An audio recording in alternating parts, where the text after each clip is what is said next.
नमस्कार दोस्तों, खबर फर्रुखाबाद से। जहां रेलवे रोड लगभग पिछले 2.5 वर्ष से निर्माण की प्रतीक्षा कर रहा है और निर्माण कार्य न होने की वजह से तमाम व्यापारियों को कई प्रकार की समस्याओं का सामना करना पड़ रहा है। इन्हीं सब समस्याओं से जूझते हुए व्यापारियों और सामाजिक संगठनों ने आज एक निजी सभागार में बैठक की और आज ये मीटिंग बुलाई गई है। किस उद्देश्य के साथ बुलाई गई ये मीटिंग?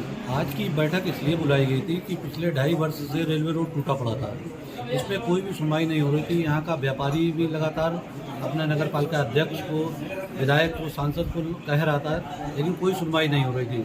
तो हम सब लोगों ने इस पर तय किया कि बहुत हो गया है कि अब एक ऐसा हम लोग सकारात्मक आंदोलन करें जिससे कि ये रेलवे रोड बने। तो पिछले हम लोगों ने 8 दिनों से इस पर भूमिका तैयार की और 13 अक्टूबर का दिन रखा कि आज बैठक की जाए। इससे पहले हम लोग जिलाधिकारी से मिले थे, हम थे, बॉबी भाई थे और भी बहुत से लोग थे।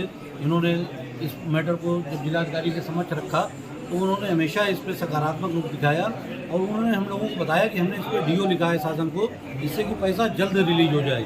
बोले केवल गलती नगर पालिका के यही की है कि उन्होंने एस्टीमेट ही गलत बना के भेजा था पहला वाला।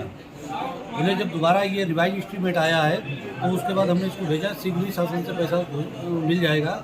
और ये भी कल के अखबार में आया भी है कि पैसा इसका रिलीज हो गया है। नगर पालिका का बयान भी आया है कि हम दीपावली के बाद इस पर काम चालू कराएंगे।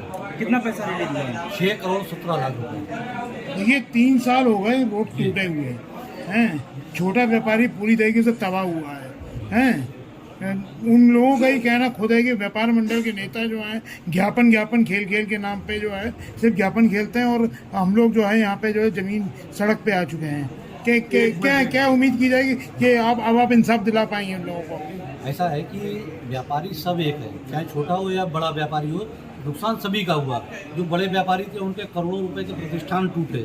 ऐसा नहीं है, छोटे व्यापारी थे उनका छोटा नुकसान हुआ। जो बेचारे गरीब तबके के थे उनके भी गए, रेलवे रोड टूटने में उनके भी प्रतिष्ठान गए और बड़े व्यापारियों के भी गए।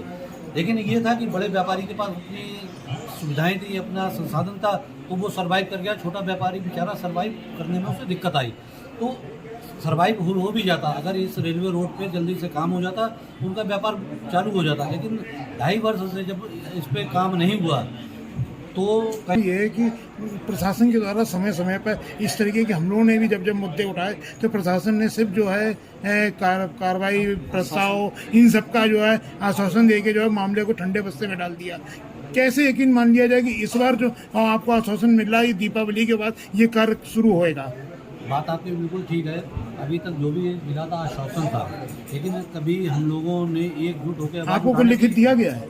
हम कह तो रहे हैं, हम लोग कल जिलाधिकारी से मिलेंगे और उनसे ही ये पूछेंगे कि वास्तव में इसका पैसा सेंशन हुआ है। अगर जिलाधिकारी किसी चीज़ को कहते हैं तो वो गलत बात नहीं है, क्योंकि उनको फुटपाथ में राजनीति नहीं करनी, वो जिले के अधिकारी हैं, ठीक है ना। अगर 6 करोड़ 17 लाख रुपया नगर पालिका के हैंडओवर कर दिया जाएगा तो ये रोड निश्चित रूप से बनेगी, इसमें कोई शक्ति नहीं है। नगर पालिका अध्यक्ष के खिलाफ हमेशा आवाज़ उठती रही। जब से वो भाजपा में पहुंचे हैं तब से जो है लोगों के जो है बिल्कुल ही मुंहबंद हो गए और ऐसा फिल्टर लगा है कि अब जो है ईमानदारी की गंगा में बहने लगे हैं। नहीं, ऐसा कतई नहीं है कि नगर पालिका अध्यक्ष चाहे भाजपा में पहुंच जाए या कहीं पहुंच जाए, जो उनके कर्म है और जो उनकी नगर के प्रति सोच है वो प्रत्येक जनता को मालूम है, प्रत्येक व्यक्ति को मालूम है। और आज वो